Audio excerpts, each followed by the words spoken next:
सबभन्दा ठुलो जब भनेको हाउसवाइफ हो। तर प्रब्लम के छ भन्दाखेरि हाउसवाइफ भयो भने कामै नपाएको मान्छे रहेछ।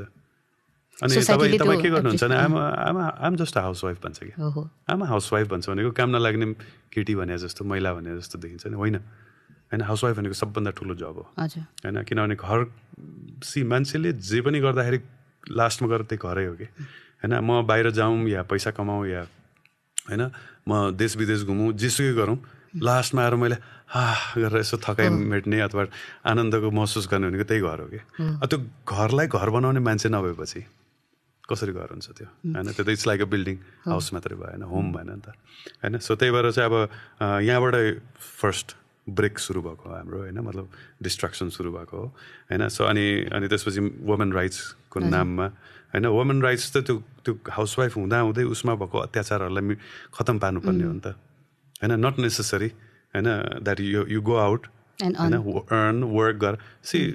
घरमा बसेर पनि बुवा आमा छोराछोरी हस्बेन्डको सेवा गर्ने।